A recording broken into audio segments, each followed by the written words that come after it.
감사합니다. 시간이 많이 갔기 때문에 바로 이 성경 말씀 들어가겠습니다. 다 함께 일어나셔서 에베소서 5장 8절부터 14절까지 말씀 우리 함께 읽도록 하겠습니다.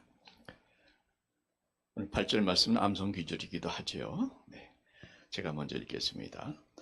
너희가 전에는 어둠이더니 이제는 주 안에서 빛이라. 빛의 자녀들처럼 행하라.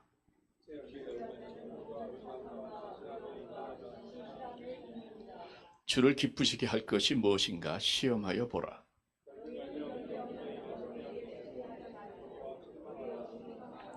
그들이 은밀히 행하는 것들은 말하기도 부끄러운 것들이라.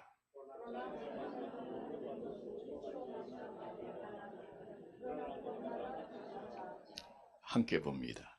그러므로 이르시기를 잠자는 자여 깨어서 죽은 자들 가운데서 일어나라. 그리스도께서 너에게 비추시라 하셨느니라. 아멘. 아멘. 빛의 자녀라고 하셨습니다. 잠자는 우리들이 깨어서 죽은 자들 가운데서 일어나 예수의 빛을 발하라고 하셨습니다. 하나님 이 말씀을 통해서 우리 안에 있는 모든 어두움이 떠나가게 하여 주시고 날로 어두워져가는 이 세상에 유일한 해답이신, 유일한 결론이요 유일한 진리이신 예수 그리스도의 빛을 환하게 밝힐 수 있는 예수의 빛의 통로 우리 모두 되게 하여 주시옵기를 빛이신 예수님의 이름으로 기도하옵나이다. 아멘. 앉아주시면 감사하겠습니다. 금년도 우리 교회 표 다 기억하실 줄 압니다. 네. 뭐죠? 아이고 할렐루야. 감사합니다. 하늘의 빛으로 미래를 밝히는 교회. 하늘의 빛은 하늘에 계신 하나님이 빛이시죠.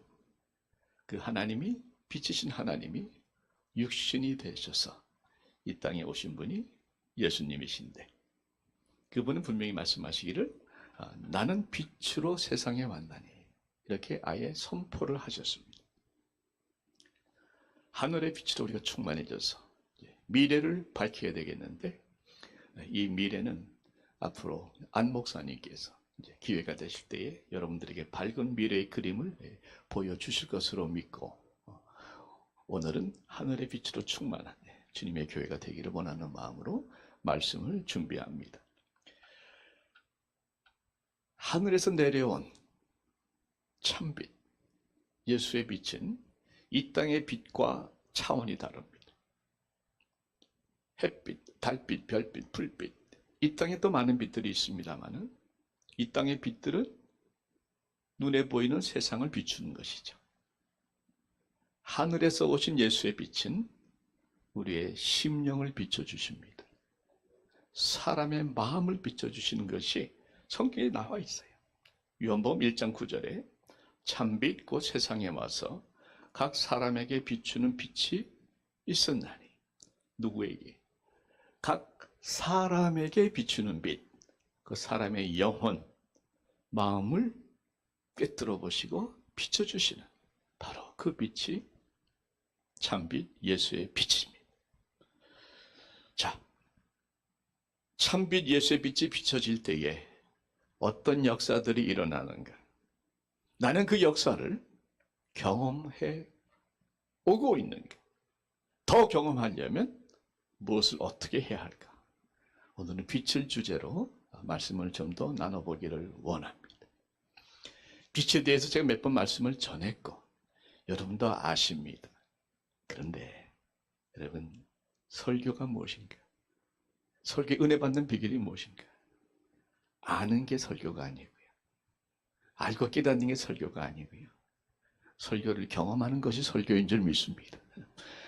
예수가 빛이라면 그 빛이 나를 비춘다면 내 안에 그 빛이 나타나야지.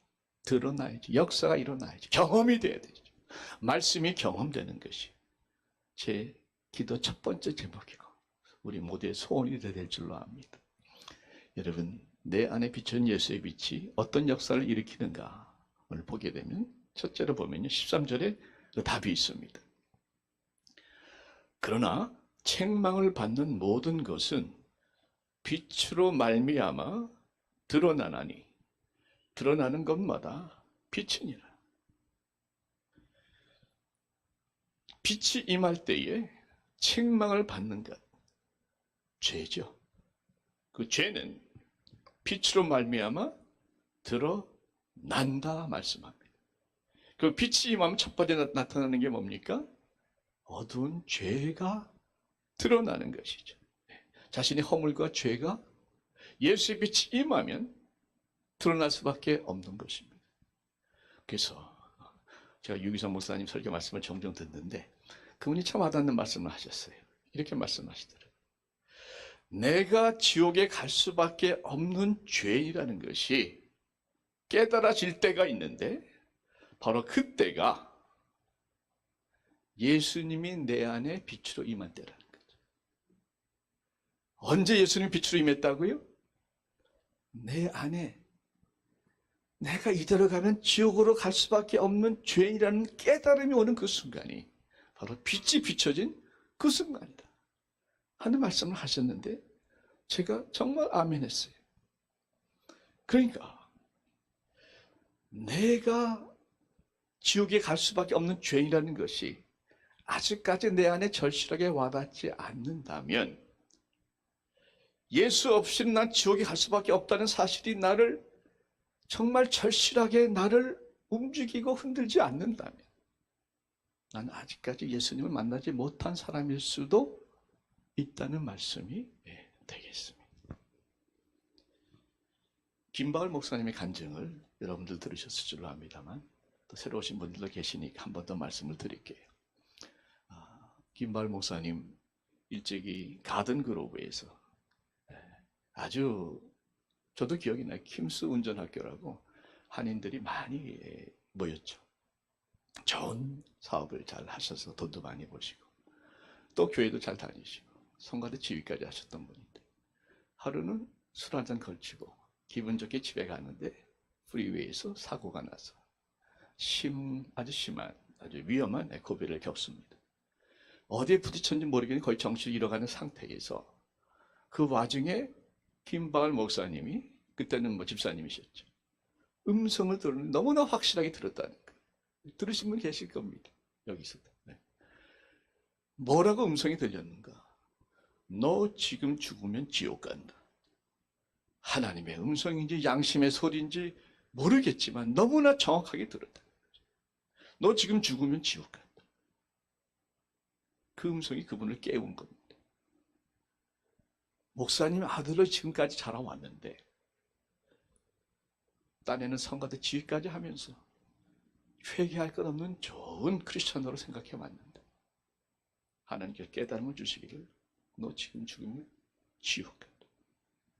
돌이켜보니까 자기가 진정 예수가 없이는 나는 지옥 갈 수밖에 없는 죄인이라는 죄에 대한 깨달음이 애통하는 회개가 없었다는 것을 본인이 알게 된 겁니다. 그래서 그분 처음부터 다시 회개로 시작을 했고 지금 80이 넘으신 연세에서도 불구하고 지금 우크라이나에 계세요. 그 전쟁터에 좀 들어가 계십니다. 가끔씩 사진도 보내주시고 하시는데 그 열정이 어디서 나옵니까? 그 변화가 어디서 시작됐습니까? 나는 지옥에 갈 수밖에 없는 죄인이라는 예수 없이는 나는 지옥에 떨어질 수밖에 없는 죄인이라는 절실한 깨달음이 그분을 그렇게 변화시킨 줄로 믿습니다. 여러분 물어보십시오. 나는 과연 정말 예수 없이는 지옥에 갈 수밖에 없는 비참한 죄인일 수밖에 없다는 것이 내 마음속에 와닿는 그 순간이 우리에게는 필요합니다. 만약 그것이 아직까지 와닿지 않으신다면 조만간 하나님께서 방문해 주실 줄 믿습니다. 네, 기다리세요. 기도하세요. 빛이 임하면 어둠이 드러나는 것이죠. 그런데 그 어둠은 새로운 역사의 시작이 됩니다. 두 번째가 뭔가 하면 어둠이 물러가고 밝음이 임한다는 것입니다. 빛이 임합니다. 어둠이 드러납니다. 그걸로 끝납니까? 아니죠. 어둠을 회개하고 보혈로 씻으면, 고백하고 용서를 구하면 그 모든 어둠의 것들 생각하기도 부끄럽고 늘 마음속에서 나를 누르고 있었던 그 모든 어둠의 것들, 저기 나오는 것처럼 책망받을 만한 모든 것들이 진정한 회개 가운데 씻어지고 녹아지고 떨어져 나가고 어떻게 됩니까? 빛이 임하니까 밝음의 역사가 시작되는 줄 믿습니다. 이것이 참 묘한 것이요. 동시에 일어납니다, 사실은. 저 같은 경우도 아까 우리 김정모 목사님 대학교 때 여름 겨울 수양이 잠깐 얘기하셨잖아요. 김발 목사님이 그 교통사고 사건이 그분의 터닝 포인트였다면, 저는 그 12월 28일 1978년 빅비어 수양관에 있었던 그 사건이 저겐 엄청난 터닝 포인트였습니다. 그때 제가 19인가 20인가 1학년이면 어떻게 됩니까? 그 나이거든요. 뭔 죄가 지금 그렇게 많았겠습니까? 근데 밤새 통곡이라. 밤새 통곡이 나오는데 눈물도 나오는데 마음은 또 기뻐요. 그야말로 울면서 웃으면서 애통해하면서 또 감사하고 기뻐하면서 이 두 가지가 동시에 왔다 갔다 하는 경험을 제가 했습니다. 근데 이것이 묘사하기는 어렵지만 여러분도 공감하시는 것이, 여러분도 그런 경험하신 분들 많습니다. 우리 아멘 한번 하십시다. 회개를 통한 애통한 마음이 있어요. 너무 부끄러워. 내 자신이 참으로 너무너무 비참합니다. 근데 동시에 그럼에도 불구하고 예수께서 이 죄를 다 씻어주실 위해서 그 십자가의 보혈이 나를 지금 적시고 있다는 그 마음의 감동이 또 나를 또 울게 만드는데, 그것은 감사의 눈물이죠. 은혜의 눈물이죠. 그래서 회개의 눈물과 감사와 기쁨의 눈물이 뒤범벅이 돼서 내가 지금 웃는 건지 우는 건지, 지금 슬퍼하는 건지 기뻐하는 건지 왔다 갔다 하는 그런 경험이 동시에 일어나는 것이 회심이다, 이렇게 표현을 합니다. 예수의 빛이 임하면 죄가 드러나는 것으로 끝나는 것이 아니라 밝은 새로운 하나님의 역사가 시작되는 줄 믿습니다. 예수님께서 약속하셨어요. 나는 빛으로 세상에 왔나니. 요한복음 12장 46절에 보시면 그 다음에 보세요. 무릇 나를 믿는 자로, 그 다음에 뭡니까? 어둠에 거하지 않게 하려 함이로라. 이제는 더 이상 어둡지 않게 살 수 있고 그렇게 살아야 한다 하는 말씀이 되는 것이죠. 왜 예수를 믿고 나면 우리 안에서 어둠이 사라지고 밝음이 임하는가? 간단합니다. 하나님 믿게 되면 대략 정리하면 세 가지를 확실하게 붙들게 돼요. 첫째, 우리 하나님 살아계십니다. 아멘 한번 하십시다. 이게 감동이 와야 되고 성령에서 깨우쳐 주셔야 되는 것이죠. 아무리 들어도 안 믿는 사람은 못 믿습니다. 그 고백하는 게 쉬운 게 아니에요. 그런데 성령이 나를 때리면 저절로 나오죠. 하나님 살아계시군요. 죄송합니다. 살아계신 하나님을 죽은 하나님처럼 잘못 섬기고 정말 제가 그렇게 회개해요. 저도 교회 좀 다녔거든요. 근데 하나님이 딱 만지시니까 첫 마디가 뭔지 아십니까? 하나님 죄송합니다. 살아계신 줄 미처 몰랐습니다. 진짜인지 몰랐어요. 이렇게 기도했어요. 하나님 진짜시네요. 사실 제가 그렇게 기도했습니다. 그 전까지는 막연하게 다녔는데 성령님이 만지시니까 딱 마음속에 이거 진짜네 하는 마음이 드는 거죠. 하나님이 살아계시는 확신이 내 안에 있고, 두 번째는 그 하나님이 나를 사랑하시는데 끝까지 사랑해 주신다는 것. 나 하나 때문에 독생자 예수를 십자가에 못 박을 정도로 사랑해 주신다는 그 사랑이 내 안에 느낌으로, 현실로, 감정으로 와 닿습니다. 사랑이 확실하게 와 닿고요. 세 번째, 살아계시고 날 그토록 사랑하신 하나님이 지금 나와 함께 계시다. 할렐루야! 지금 나와 함께 계시고 심지어 내 안에 계시다. 세 가지가 믿어지니까 내 마음이 변하지 않을 수가 없는 것이죠. 살아계신 나를 사랑하신 그 하나님이 지금 내 안에서 빛으로 임하고 계시다 하는데 어떻게 내 마음이 어두울 수가 있겠는가 하는 결론이 나올 수밖에 없는 것입니다. 성경에도 보면요, 오순절 성령이 임하고 나서 나타나는 여러 가지 열매 중에 대표적인 것이 기쁨의 열매입니다. 사도행전 2장 46절에 초대교회의 모습을 이렇게 표현하죠. 날마다 마음을 같이하여 성전에 모이기를 힘쓰고 집에서 떡을 떼며, 그 뭡니까? 떡을 떼며 그 다음에 기쁨과 순전한 마음으로 음식을 먹고, 오늘도 음식 잘 먹을 줄로 믿습니다. 그런데 그 앞에 먹는 것 이전에 기쁨이 있는 거죠. 기쁨. 사도들이 사마리아에 복음을 전하러 갑니다. 사마리아 성이 그 복음을 받으면서 사도행전 8장 8절에 복음을 받은 그 사마리아 성에 뭐가 있습니까? 큰 기쁨이 있다. 큰 기쁨이 있다. 복음을 전하던 사도 바울이 안디옥에서 그 복음을 전하다가 그 마을에서 쫓겨납니다. 모략을 써서 결국 쫓겨나면서 제자들이 뭐라고 고백하는가?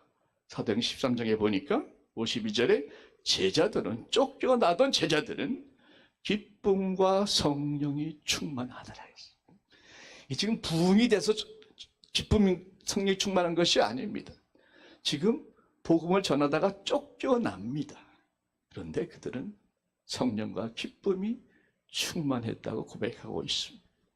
더 나아가서 복음의 사도 바울, 복음 전하다 감옥에 갇혔어. 그런데 그 감옥에서 빌립보에서 보낸 편지를 보게 되면 계속해서 기뻐하는 단어가 얼마나 많이, 빌립보서의 주제는 기쁨입니다. 옥중에서 쓴 편지의 주제가 기쁨인데 늘 이렇게 얘기를 합니다. 기뻐하되 나처럼 기뻐하라. 이와 같이 너희도 기뻐하고 나와 함께 이와 같이는 나처럼이라는 뜻이에요. 나처럼 기뻐하고 나와 함께 기뻐하라. 이미 바울은 기쁨을 충분히 누리고 있었기 때문에 너희도 나처럼 기뻐하라고 말씀하고 있는데 지금 바울이 어디 있다고요? 감옥에 있다. 이게 지금 앞뒤가 왜 이렇게 안 맞는 것 같으면서 맞는가? 복음을 전하는 것 때문에 기쁜 것이 아니고 전할 수밖에 없는 예수 그리스도의 빛이 내 안에 있기 때문에 기쁜 것입니다.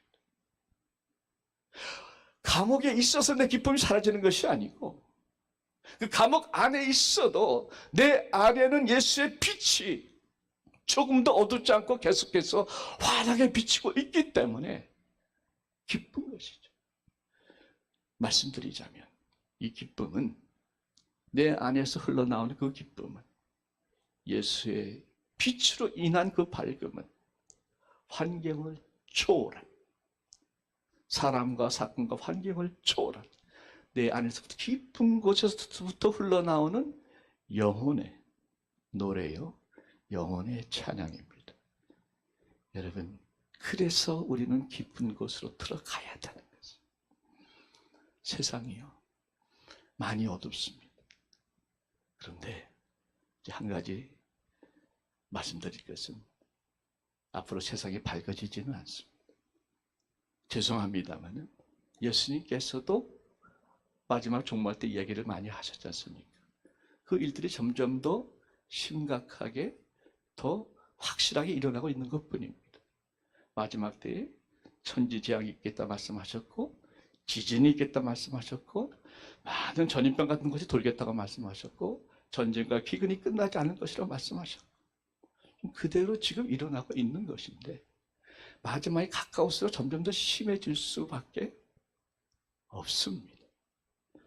그래서 여러분, 이 어둠이 밝아지도록 기도하는 것보다는, 제 생각은 그렇습니다. 이미 마지막 때에 와서 하나님께서 뜻이 계셔서 세상을 더 어둡게 함으로 인해서 이 어두운 세상을 이길 수 있는 것은 빛이신 예수님밖에 없다는 것을 증거하기 위한 하나님의 역사로 저는 해석을 하기 때문에, 그래서 세상을 밝히기 위해서는 먼저 나 한 사람이 예수의 빛으로 활활 타오르는, 예수의 밝은 빛으로, 예수의 기쁨으로 충만해지는 그 삶을 먼저 경험하는 것이 바른 순서라고 믿습니다. 네. 여러분, 그렇게 우리가 세상을 봤으면 좋겠어요.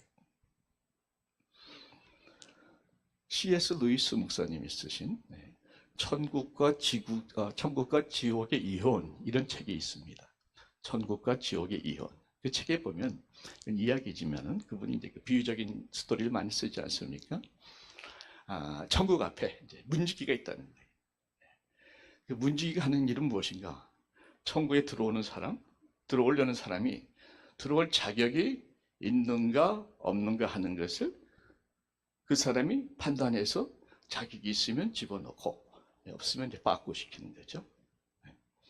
자, 그 자격을 판단하는 질문이 무엇인가?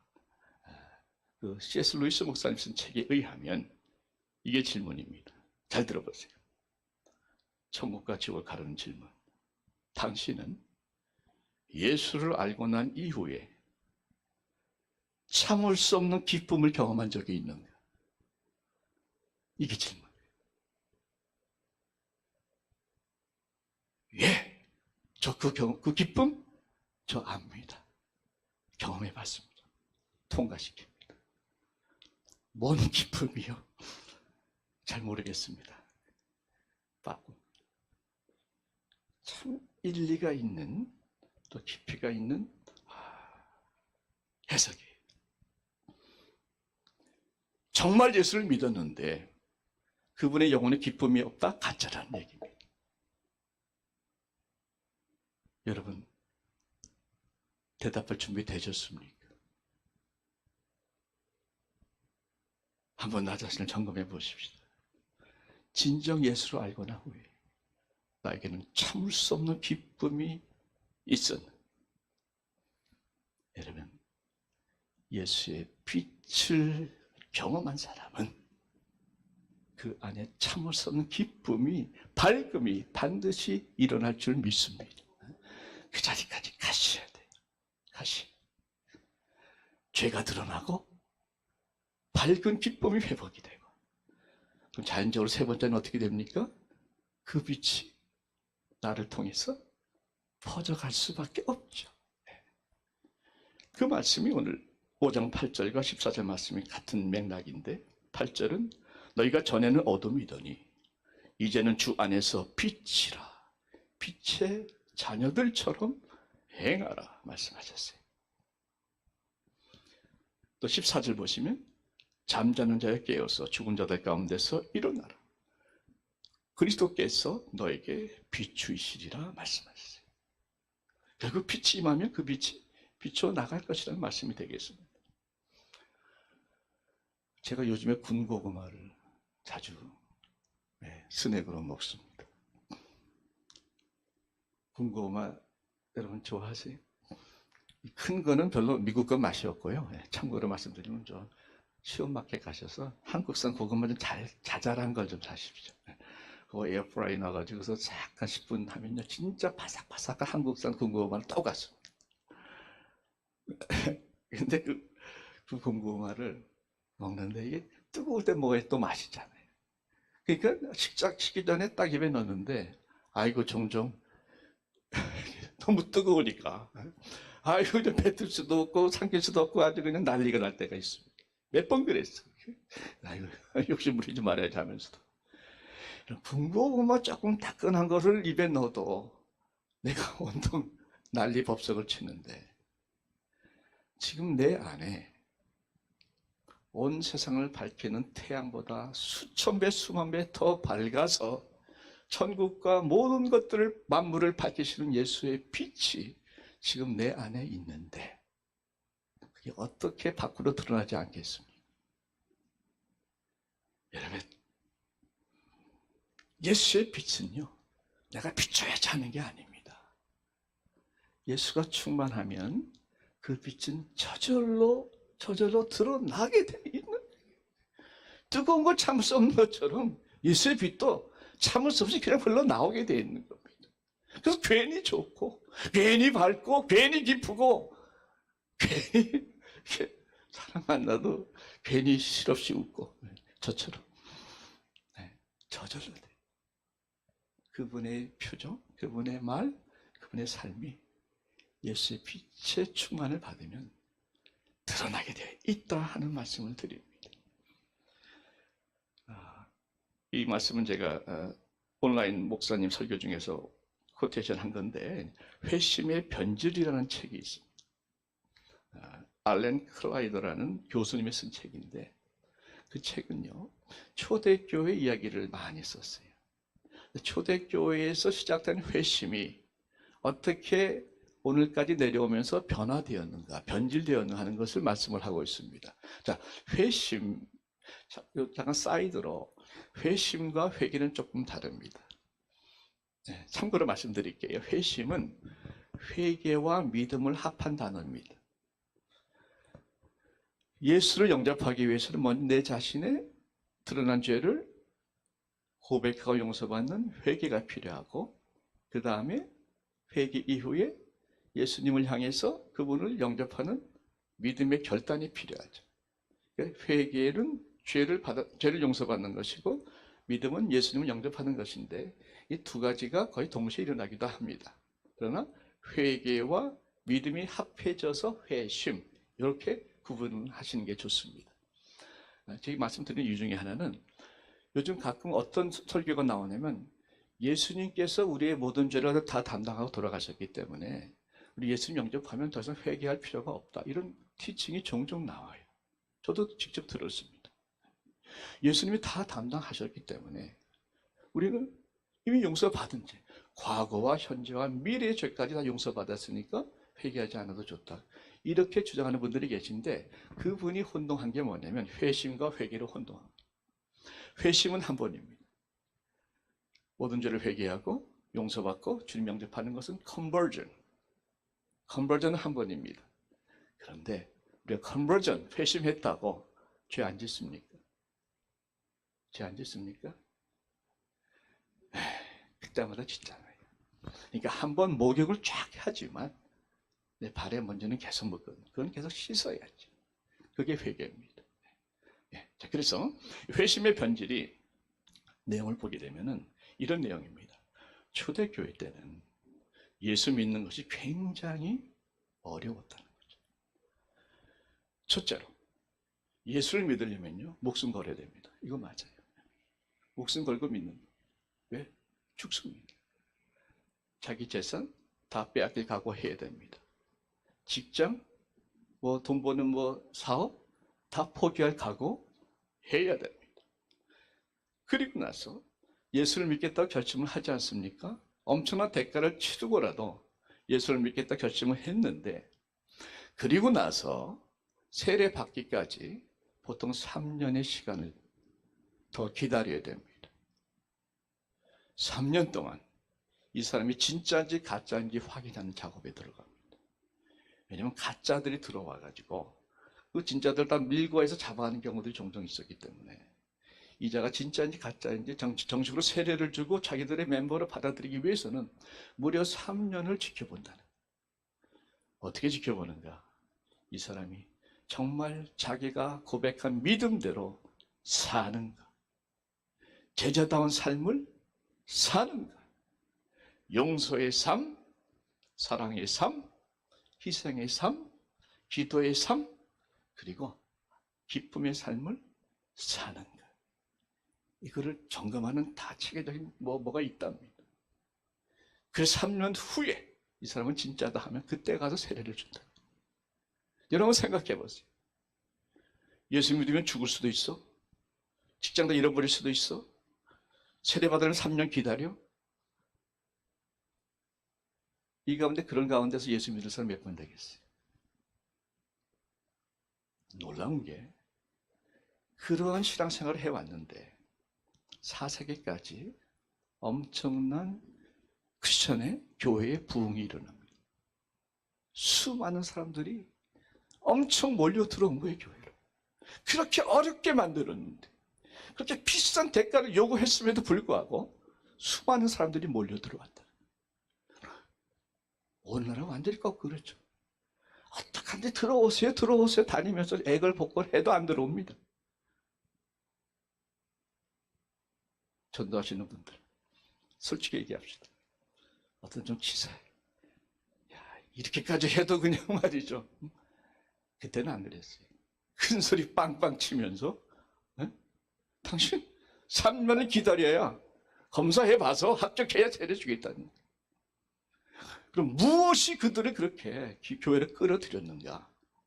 여기에 중요한 답이 있어요. 그 당시 크리스찬들은요, 전도를 하지 못했습니다. 전도하면 죽으니까. 북한 가서 당신 나가 전도하라 누가 얘기할 수 있습니까? 못하죠. 전도를 못하니까 뭐라고 가르쳤냐면, 우리는 말로는 전도를 못하니까 당신들 삶으로 전도하라.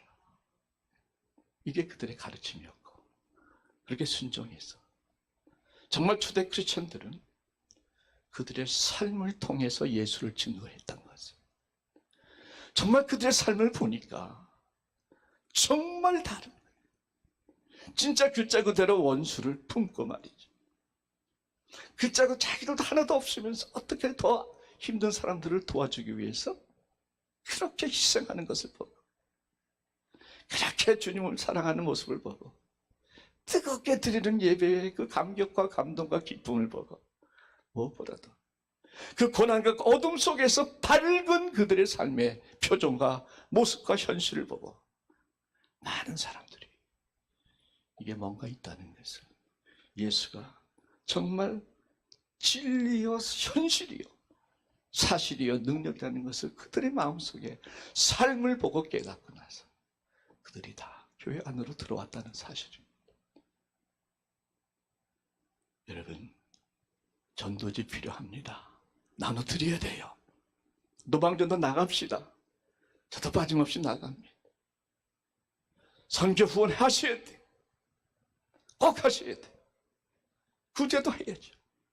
그런데 전도지 중에서 가장 효과 있고 파워풀한 전도지는 우리의 삶인 줄 믿습니다. 가장 효과적인 능력 있는 전도자는 바로 변화된 나 자신의 모습이 되어야 될 줄로 믿습니다. 삶으로 하는 전도, 이게 진짜 아니겠습니까? 예수의 빛이 임하는 자들에게는 이런 역사들이 일어나지 않을 수 없다는 것을 여러분 고구마를 기억하시면서 늘 기억하셨으면 좋겠습니다. 말씀을 정리합니다. 쥐새끼가 물독에 빠졌는데 캄캄한 속에서 가만 놔두니까 3분 지나서 가라앉았답니다. 근데 그 쥐가 같은 쥐를 놓고 실험을 했어요. 같은 조건을 놓고. 그 쥐가 물독에 빠졌을 적에 캄캄하게 하지 않고 빛을 비춰주었답니다. 놀랍게도 그 빛이 그 쥐를 살렸는데 30시간을 버티다가 가라앉았다는 거예요. 여러분, 쥐새끼 한 마리도 빛이 있으면 뭔가 소망을 느끼는 겁니다. 뭔가 살아날 것 같은 소망을 느껴서 30시간을 버텨봤다는 거예요. 내가 좀 건져주지, 그것도 가라앉으니까 기다린 것도 참 마음이 안타깝긴 해요. 여러분, 우리 안에 예수의 빛이 있다면, 태양보다 밝은 온 천국을 비추는 예수의 빛이 내 안에 있다면 우리는 이 땅의 어둠 이겨나갈 수 있는 줄로 믿습니다. 결국은요, 신앙은 빛과 어둠의 싸움입니다. 결국은 그렇더라고요. 저도 많이 싸웠습니다. 여러분도 똑같습니다. 그 사연들, 그 이야기들 우리가 터놓고 얘기하면 또 밤샐 거 아니겠어요? 수시로 우리를 끌어당기죠. 걱정과 근심과 억울함과 분노와 미움과 그 모든 죄악과 또 모든 그 여러 가지 것들, 질병과 환란. 여러분, 그럼에도 불구하고 우리가 그것을 어둠을 보는 것이 아니라 예수의 빛을 온전히 바라볼 때에 우리는 예수의 빛의 권세로 어둠의 권세를 물리쳐 나가는 약속의 말씀이 주어져 있는 줄 믿으시기 바랍니다. 창립 24주년, 아마 제가 창립주일날 전한 설교 말씀으로는 오늘이 마지막이 될 것입니다. 내년 이맘때는 우리 안 목사님께서 새로운 비전의 말씀을 전해주실 것입니다. 마지막 창립주일날 제가 여러분께 드리고 싶은 마지막 메시지는 이것입니다. 여러분, 예수의 빛으로 충만하십시오. 밝게 삽시다. 당당하게, 떳떳하게 어둠에 짓눌리지 말고, 늘 한 번 더 말씀드렸지만 또 강조하고 마치겠습니다. 제가 어둠과 싸울 적에 늘 사용했던 방법, 여러분 또 반복하는 이유는 그렇게 하실 때까지 말씀드려야 되지 않겠어요? 한번 따라합시다. 하나님은 빛이시니, 하나님은 빛이시니 그에게는 어둠이 조금도 없느니라. 그러면서 그 하나님의 빛이 내 마음에 비치는 것을 상상을 하세요. 환해지는 내 마음, 상상할 수 있는 빛보다 더 밝은 최고의 빛을 상상하시면서 내 마음을 채우십시오. 환한 빛으로 내 마음이 채워지는 것을 상상하시면서, 그러면 어둠은 어느새 사라집니다. 그 다음 단계에는 빛이신 예수의 권세로 명하노니 내 안에 어둠은 물러갈지어다. 자, 빛이신 예수의 권세로 명하노니 내 안에 어둠은 물러갈지어다. 빛과 어둠이 싸우는데 누가 이깁니까? 이겁니다. 여러분, 다시 말씀드려, 세상에 밝아질 걸 기대하지 마십시오. 내 안에 빛이 더 환하게 드러나도록 예수 안으로 들어가시기를 축원드립니다. 한 번 더 선포하고 마칩니다. 하나님은 빛이시니 그에게는 어둠이 조금도 없느니라. 빛이신 예수의 권세로 명하노니 내 안에 어둠은 물러갈지어다. 늘 그렇게 예수의 빛으로 충만하고 당당하고 떳떳하고 밝고 환한 나머지 여성 되시기를 빛이신 예수님의 이름으로 축원드립니다. 기도하겠습니다. 아버지 하나님, 빛으로 오신 예수, 그 빛이 항상 내 안에 충만하도록 하나님 그렇게 밝게 살겠습니다. 하나님은 빛이시니 나에게는 어둠이 조금도 없느니라 늘 선포하며 살겠습니다. 어둠이 밀려올 때마다 빛이신 예수의 권세로 물리치며 승리하며 살겠습니다. 예수의 빛으로 우리 모두를 늘 그렇게 비춰 주시옵소서. 빛이신 예수님의 이름으로